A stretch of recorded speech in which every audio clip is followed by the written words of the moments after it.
Good morning, student. I am Rajesh, and today I am going to giving you the second video of chapter 1 in geography, environment.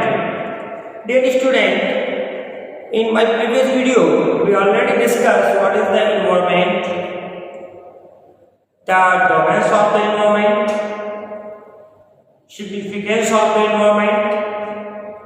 So in this video we discuss about some other important concept of the environment, such as ecosystem, domain of the environment. It consists domain of the environment. If you remember, I have told you there are the four domains of the environment. The first one is the lithosphere, hydrosphere, atmosphere, and biosphere. You already lithosphere, about the lithosphere, hydrosphere, atmosphere, and biosphere you discussed in your previous class, I mean in class 6. The next one we will discuss here ecosystem. We will discuss importance of environment.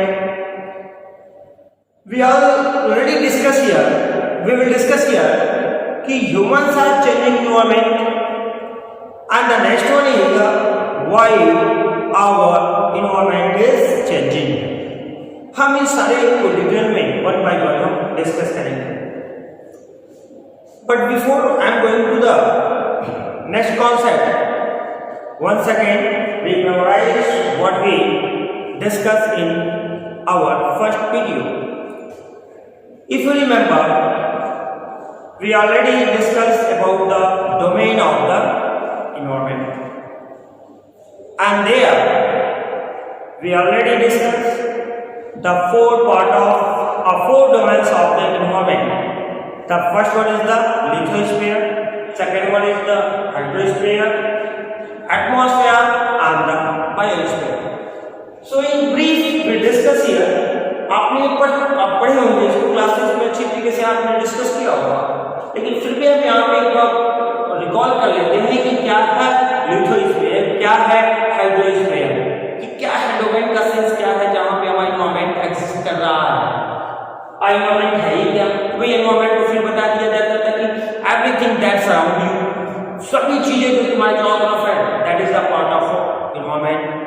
चाहे वो कुछ भी है, आपका घर है, आपका school है, आपके फ्रेंड्स हैं, टेबल है, चेयर है, फैन है, कूलर है, टीवी है, जितनी भी चीजें आप सोच सकते हैं, it is a part of environment. So lithosphere, what is the lithosphere? Actually lithosphere means land, ये लैंड पार्ट है. तो लैंड है क्या? Solid crust. You must write down it in your notebook. One thing, एक चीज clear कर लो, आप message करते रहते हो कि सर रफ कॉपी भी लिखना है, फेयर कॉपी भी लिखना है. ये कॉपी क्या होती है? नोटबुक क्या है आपकी? एक पर्टिकुलर नोटबुक है, सिर्फ एक नोटबुक रहेगी जिसमें आप हिस्ट्री भी लिखोगे, ज्योग्राफी भी लिखोगे और सिविक्स भी लिखोगे. ठीक है, एक अपनी लॉन्ग रजिस्टर बनाइए, उसको हम अलग अलग पार्ट दे करके जब आप हिस्ट्री डिस्कस करें हिस्ट्री लिखते हैं, चैप्टर नेम लिखते हैं. जब आप ज्योग्राफी करें तो हिस्ट्री ज्योग्राफी लिखे और कॉन्सेप्ट को लिखे.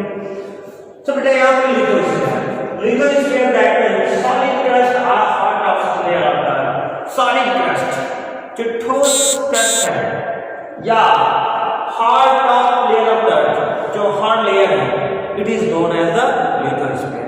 यही हमारा है लिथोस्फीयर. वी एग्री जहां रह रहा है that is the part of lithosphere. यही आपका लिथोस्फीयर है, लैंड पार्ट. Okay.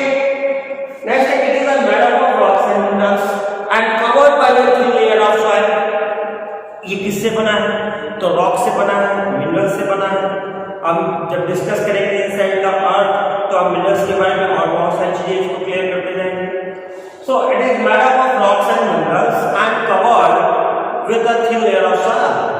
ये रॉक्स और मिनरल्स से बना हुआ है और इसके ऊपर एक पतली सी thin layer of soil है जहां पे हम रह रहे हैं. Next point is it is in irregular surface. It is an irregular surface. यह इरेगुलर सरफेस है, अनइवन सरफेस है.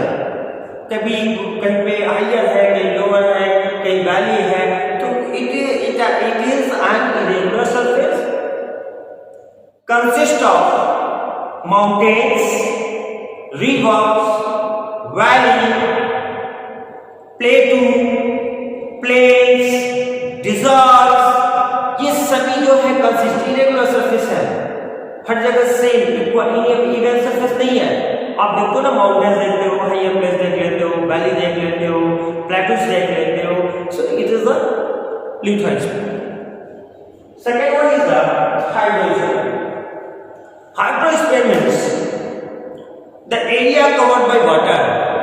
वो वाटर से कवर्ड एरिया जो है वो हमारा हाइड्रोस्फीयर है। हाइड्रो का सेंस ही हो जाता है वाटर, तो जहां भी आपको हाइड्रो वर्ड है, चाहे हाइड्रोस्फीयर हो, हाइड्रो इलेक्ट्रिसिटी हो, या जो भी हाइड्रो वर्ड्स आते हैं, हाइड्रो इकोसिस्टम देख ले, सो आपको नो डाउट कि आपको ये समझना है कि area covered by water known as the hydrosphere. Area covered by water, it has various sources of water.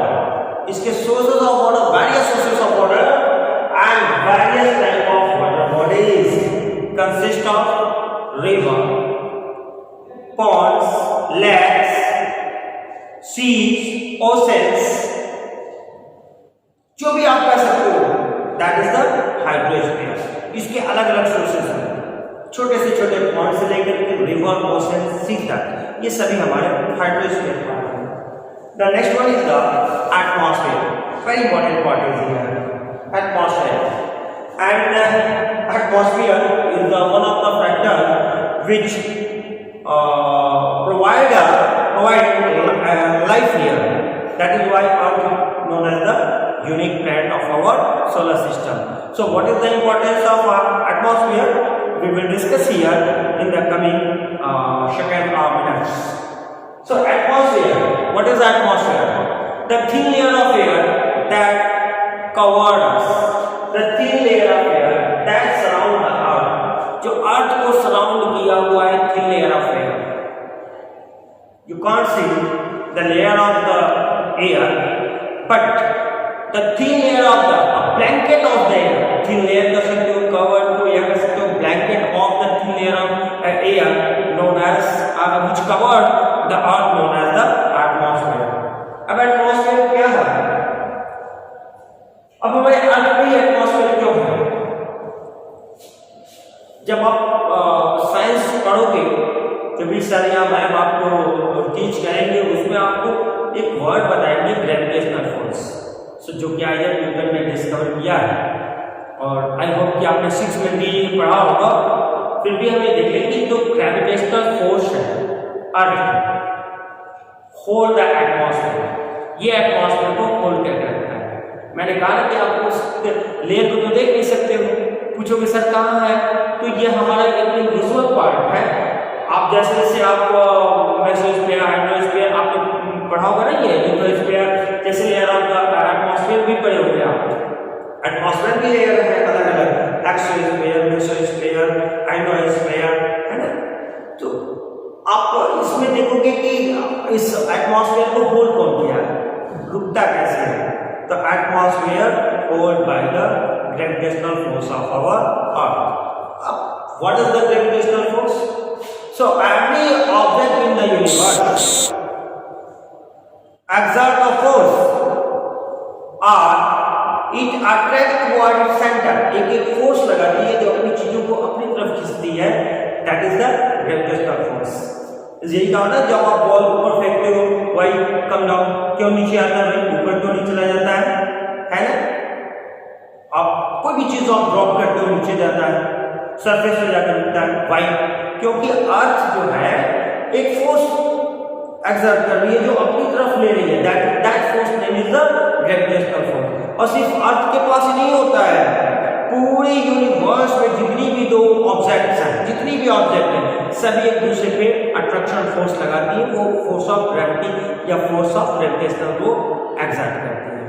ठीक है, साइंस और भी ज्यादा क्लियर हो जाएगी कि क्यों आप स्मॉल ऑब्जेक्ट, सपोज कर लो चेयर और चेयर है, चेयर टेबल है, या आप और टीवी है, तो आप में भी आप टीवी और फ्रीज है, वो भी आपस में ग्रेविटेशनल फोर्स लगा रहे हैं, लेकिन उनमें कोई मूवमेंट नहीं आ रहा है, तो उनके मासेस कम है। ये आपको साइंस क्लासेस में अच्छी तरीके से डिस्कस किया जाएगा। अब क्वेश्चन आता है कि व्हाट हैपन अगर एटमॉस्फेयर नहीं होता, क्या होता है? लाइफ पॉसिबल नहीं होती। किस फॉर्म में ही पॉसिबल होती? तो हमारा डे बहुत ही स्कॉचिंग होता है, बहुत हीट हो जाता है, और नाइट जो है बहुत ही कोल्ड हो जाती है। इन दोनों ही कंडीशन में हम अडॉप्ट नहीं कर पाते, और जब अडॉप्ट नहीं कर पाते तो लाइफ बहुत ही मुश्किल हो जाती है, या यूं कह सकते हो कि संभव नहीं हो पाती। सो ग्रेविटेशनल का एटमॉस्फेयर का ऐसे डिफरेंशियल अब क्या वर्क करता है gravitation? So you know that कि sun rays come from the sun, और बहुत सारे अल्ट्रावायलेट यूवी रेज हैं।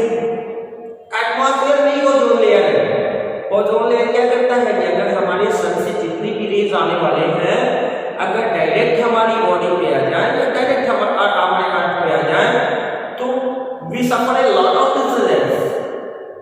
ओजोन लेयर अल्ट्रावायलेट रेज आ जाए, हमारा विजन पुअर हो जाएगा, क्या देख नहीं पाएंगे, हमें स्क्रीन जो है डिजीज हो जाएगा, कैंसर हो जाएगा, हम सर्वाइव नहीं कर पाएंगे।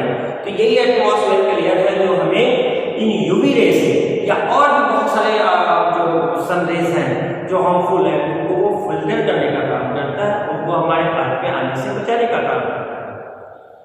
सेकंड क्या है कि atmosphere consist of many gases, oxygen, carbon dioxide, carbon monoxide, बहुत सारे गैसेस हैं। सो you know that life supporting gas आपकी ऑक्सीजन, एनिमल्स के लिए, प्लांट के लिए आप कार्बन डाइऑक्साइड कर सकते हो। Life supporting fire supporting gas हमारा ऑक्सीजन हो गया, फायर कंट्रोलिंग हमारा नाइट्रोजन हो गया, और भी गैसेस हो। तो कार्बन डाइऑक्साइड का क्या है? अगर कार्बन डाइऑक्साइड हमारे अर्थ में नहीं होता तो जानते हो जो हम चीजें ऑब्जर्व करें और रिफ्लेक्ट भी करता है। तो पहले तो सनलाइट आती, हीट हो जाता बहुत, जैसे मैंने कहा कि एब्सेंस ऑफ एटमॉस्फेयर, तो रात को कूल होता तो रिफ्लेक्ट भी बहुत तेजी से होता, और हमारा अर्थ भी तरीके से कोल्ड हो जाता। तो यही जो कार्बन डाइऑक्साइड है वो जो अर्थ की हीट है उसको ट्रैप करके रखता है और हमारे प्लेनेट को वार्म रखता है, ऐसा वार्म रखता है इससे बहुत ज्यादा कोल्ड होने से बचा रहता है, जो कि हमारे लाइफ के लिए बहुत ही इंपॉर्टेंट है। तो ये हमारा एटमॉस्फेयर है। साइंस में और भी जाने इसके बारे में पढ़ेंगे। नाउ बायोस्फीयर, ये डोमेन ऑफ द एटमॉस्फेयर पर है। तो narrow zone of the earth where land, water and air interact with each other and support life.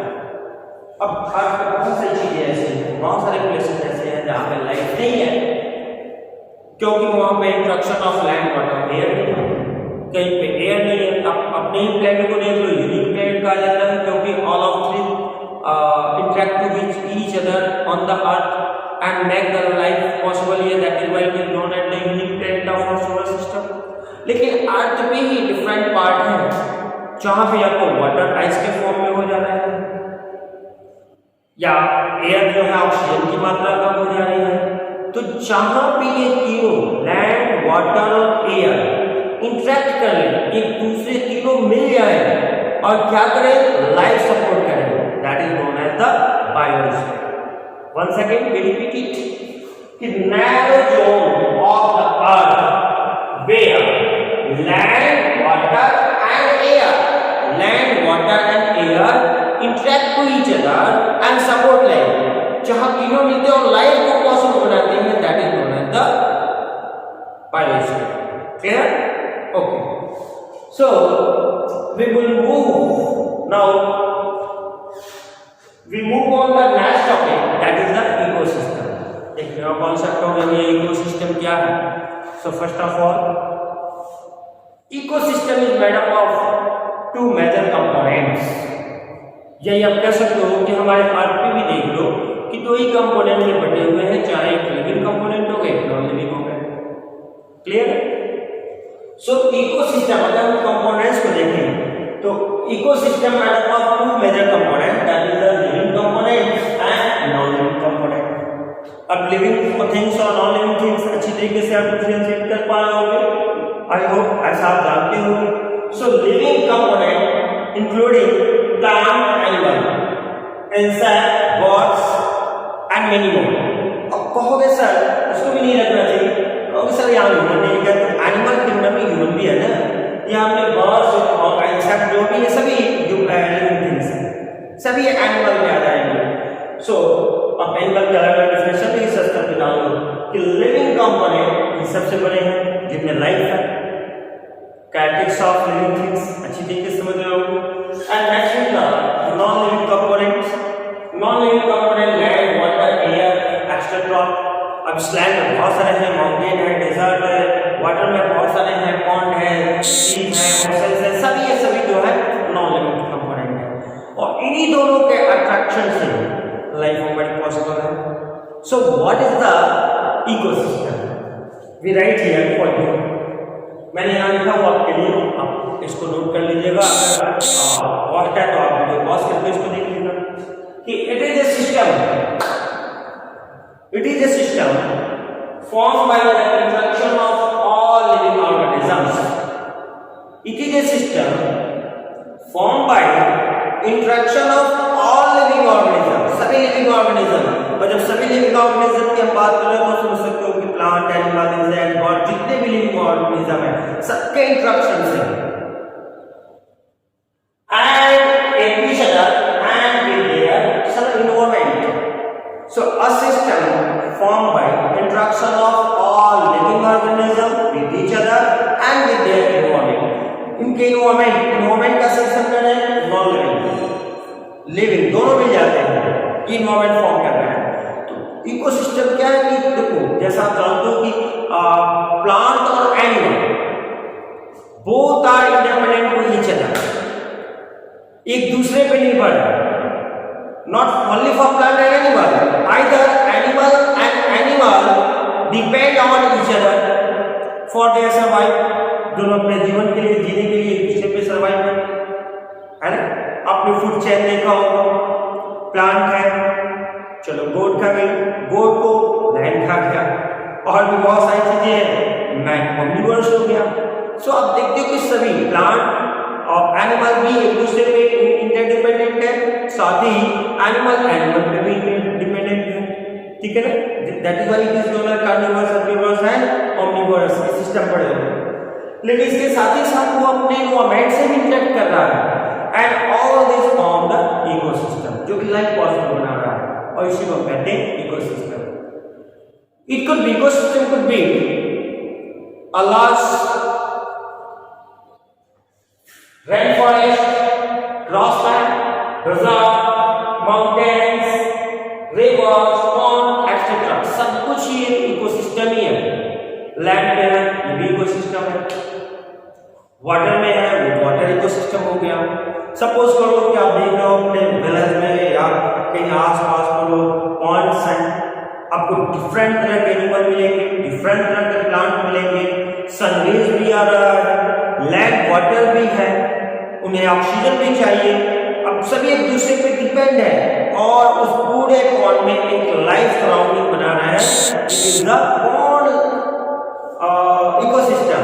Similar in desert में देख लीजिए, लिविंग थिंग्स भी हैं, सैंड भी है, सनरेज भी है, इंसेक्ट भी है, सभी एक दूसरे पे डिपेंड है और सभी मिल करके एक लाइफ सपोर्टिंग सराउंडिंग क्रिएट कर रहा है, that is the desert ecosystem. Forest में जाओ, प्लांट्स हैं, इंसेक्ट हैं, बर्ड्स हैं, एनिमल्स हैं, डिफरेंट काइंड ऑफ एनिमल्स हैं, ह्यूमंस भी देख सकते हो जो डिपेंड है, ये सभी मिलकर एक रैन फॉरेस्ट या फिर आप कह सकते हो फॉरेस्ट इकोसिस्टम क्रिएट कर रहे हैं। सो ऑल ऑफ अस, सभी हम जो है एक इकोसिस्टम ही फॉर्म करते हैं। Okay, so we will move. अगर आप देखो तो मैं नेक्स्ट एक और टॉपिक को देखूं, मैं इसको रख कर रहा हूँ, आप वीडियो पास आगे पीछे करके अपने नोट्स को फॉर्म कर सकते हैं, लिख सकते हैं। अब नेक्स्ट टॉपिक की तरफ हम जाते हैं।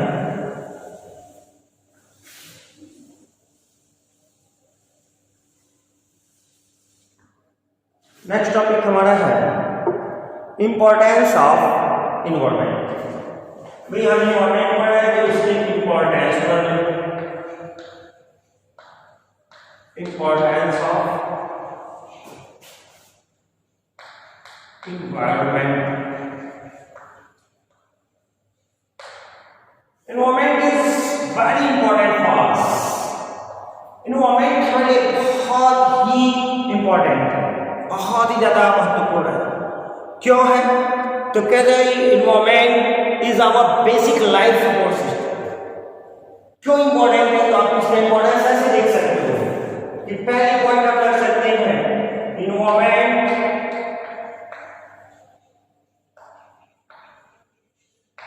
is our basic मूलभूत basic life support system, life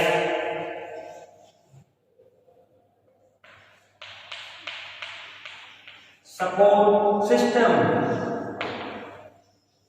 अब किस फॉर्म में हमारी जो है एनवायरमेंट जो है बेसिक लाइफ सपोर्ट सिस्टम है।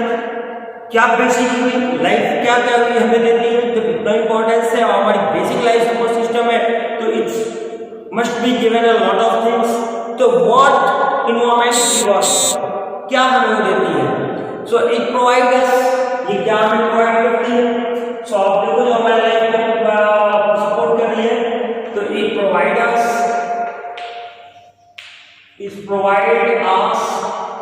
नंबर फर्स्ट एयर ब्रीथ, जो हम ब्रीथ कर रहे हैं, food we eat, land where live, land provide करेंगे हम रह रहे हैं। अब हमारे लिए लैंड का यूज कर रहे हैं, अगर हम बायोस्फीयर में देखें या वाटर इकोसिस्टम को देखें तो उसमें वाटर है तो लैंड में लिव। सो बहुत सारी चीजें हैं, क्या क्या है आप देख सकते हो, लैंड है, वाटर है जो ड्रिंक ये सब दे रहा है, कौन देता है? एनवायरमेंट दे रहा है। एयर है we breathe, land and where we live, land है जहाँ रह रहे हैं। बट यहाँ इंपॉर्टेंस एक चीज और है, आपके रोज भी हम इंपॉर्टेंट पढ़ जाते हैं, कुछ हम आप डिस्कस कर रहे हैं एनवायरमेंट में आने वाले प्रॉब्लम्स की। So number one is the, और इसको कौन कर रहा है? नो डाउट आप जानते हो कि सोर्सेज जो है ह्यूमन सोर्सेज बहुत बड़ा सोर्स है। सो पहला हमने पढ़ा है human changes the environment day by day, वो अपने एनवायरमेंट को चेंज कर रहा है। अभी चेंज क्यों कर रहा है? ओके, कैसे हमारे ह्यूमन जो है इस एनवायरमेंट को चेंज कर रहा है? सो इन अर्ली ह्यूमंस, या फिर कह सकते हो अर्ली मैन, जब आपने हिस्ट्री का पार्ट पढ़ा होगा, जब वो जंगलों में रहा करता था, नंगे रहा करता था, या पेड़ों की छालों में, गुफाओं में, जंगलों में, तो वो नेचर जो एनवायरमेंट था उससे अपने आप को अडॉप्ट किया हुआ था और जो भी उनसे मिलता था उसी के अकॉर्डिंग वो उनमें रहा करता था। जो भी अब तो पूरी तरीके से वो एनवायरमेंट में डिपेंड था। लेकिन जैसे जैसे टाइम भी हुआ, ह्यूमन सेंसिबल हुआ, उसकी नीड्स हुई, बढ़ती गई, और जब बढ़ती गई तो इसका इंटरेक्शन या फिर कह सकते हो कि इसका इंटरफेयर एनवायरमेंट में कुछ ज़्यादा हो। अब वो फॉरेस्ट पॉपुलेशन इंक्रीज हो गया, उनकी नीड्स बढ़ी, इन्वेंटेड हो गया, व्हील हो गया, इंडस्ट्रियल रिवोल्यूशन हो गया, है ना, आपका सब ट्रेडिंग सिस्टम हो गया, बार्टर सिस्टम आ गया। बार्टर सिस्टम समझ रहे हो ना, कि जहाँ पे किसी को अपनी जो सामान चीज खरीदने जाते हो, तुम कपड़े खरीदने जाओ तो उसके बदले में तुम कैश देते हो, पैसे देते हो। उसको बार्टर सिस्टम ऐसा नहीं होता था कि आप अपनी जरूरत की चीजें लेते थे और उसके बदले में कोई और चीजें उन्हें दे देते थे। तो ये जैसे जैसे नीड्स ग्रो बढ़ता गया कि आदमी की या ह्यूमन की जरूरतें बढ़ती गई, इसके लिए उसने क्या किया, एनवायरमेंट के साथ थोड़ा सा अपना इंटरफेयर वो ज्यादा कर दिया। अब प्लांट, पहले बताया प्लांट और animal depend on each other, plant नहीं रहेगा तो एनिमल नहीं रहेगा।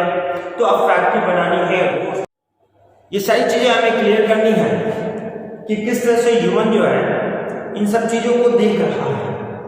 तो क्या कर रहा है वो, इंट्रैक्शन तो हो रहा है उसका, इसके लिए वो इन्वायरमेंट को क्लियर करता जा रहा है, उसमें इंटरफेयर उसका बढ़ता जा रहा है, प्लांट काटा जा रहा है, डिफॉरेस्टेशन कर रहा है, एरिया बढ़ा रहा है, रोड्स बना रहा है, ये सभी जो है ह्यूमन अपने अनुसार चेंज कर रहा है। रोड्स है, वैकल्स है, जिससे कि हमारे जो बैलेंस ऑफ इन्वायरमेंट था उसमें कहीं ना कहीं चेंजेज आ गए, वैकल्स आ गए, कार्बन डाइऑक्साइड ज्यादा बढ़ गया। तो ये सभी चीजें क्या कर रही है कि अनबैलेंस कर रही है इन्वायरमेंट का, और उसके कंसेक्वेंसेस क्या है, उसके कंसेक्वेंसेस बहुत सारे हैं कि जो आज हम देख रहे हैं कि ग्लोबल वार्मिंग है, डे बाय डे देखते हो कि क्या टेम्परेचर अर्थ का बढ़ता जा रहा है, ग्लेशियर मेल्ट कर रहे हैं due to the high temperature, तो ये प्रॉब्लम में नहीं आने वाला है। अब हम इसमें एक नेक्स्ट टॉपिक कर लें कि why our environment is changing, जो मैंने आपका पॉइंट दे दूं, कुछ पॉइंट दे दूं जो आप याद रखेंगे कि इन्वायरमेंट चेंज क्यों हुआ, why environment is changing.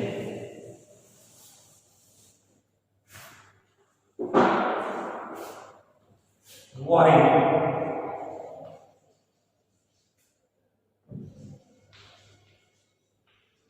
environment are changing? क्यों ये चेंज हो रहा है?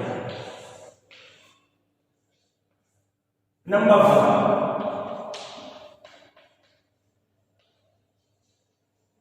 increasing population,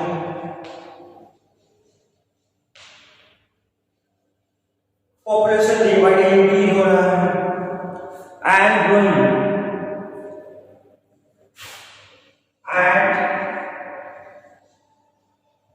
ग्रोइंग अर्बनाइजेशन,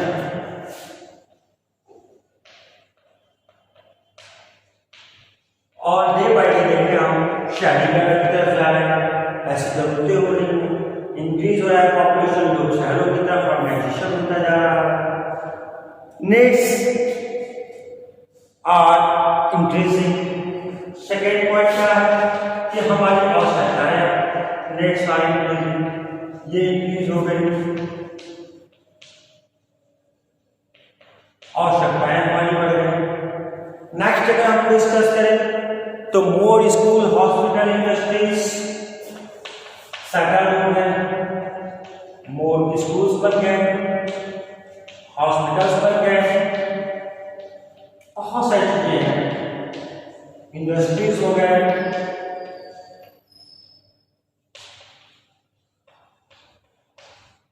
और सेटल।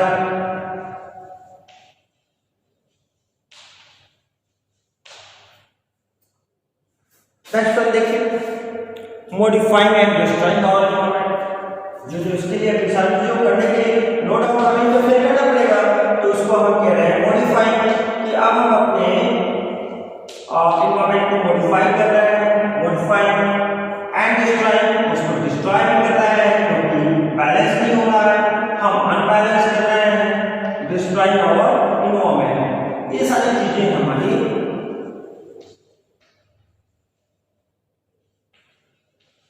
एनवायरनमेंट को डिस्ट्रॉय कर रहे हैं। इसके कंसेक्वेंसेस मुझे आपको पता है, फ्लड है, अर्थक्वेक है, नेचुरल डिजास्टर, लेकिन एनवायरनमेंट के कारण है। आप कह सकते हो कि ग्लोबल वार्मिंग एक आपके पास एक वर्ल्ड के सामने बहुत बड़ी समस्या बनी पड़ी है, तो ये सारी चीजें हमारे ही मॉडिफाई और डिस्ट्रॉय ऑफ द एनवायरनमेंट के कारण है। तो आपके लिए एक इम्पोर्टेंट, हम नेक्स्ट पार्ट में आएंगे, नेक्स्ट वीडियो लेंगे, लेकिन आपको कुछ मैं होमवर्क देता हूं। Number 1, when we celebrate World Environment Day, आप यहाँ पे कमेंट में लिख के बताएंगे। आपके लिए क्वेश्चन है कि when we celebrate World Environment Day, World Environment Day कब सेलिब्रेट किया जाता है? नंबर 1। सेकेंड, आप असाइनमेंट कॉपी आप बनाएंगे और वर्ल्ड एनवायरनमेंट डे पे एटलीस्ट आपको 3 लाइन्स आपको असाइनमेंट में प्रिपेयर करना है विद द डायग्राम। एक और सेकंड क्वेश्चन ले लें कि in your opinion how to protect your environment, और if you have a right what steps should be taken by you to protect the environment। आप क्या करोगे, अपने रोल को बताएं कि इन्वायरमेंट को प्रोटेक्ट करने के लिए आप कौन कौन से कदम उठाओगे। ये सारी चीजें आप हमें भेजेंगे भी, असाइनमेंट में भी आप नोट करेंगे। Till then have a nice day. I hope you will understand this video well. If you have any problem please without any hesitation ask me anytime anywhere। Thank you।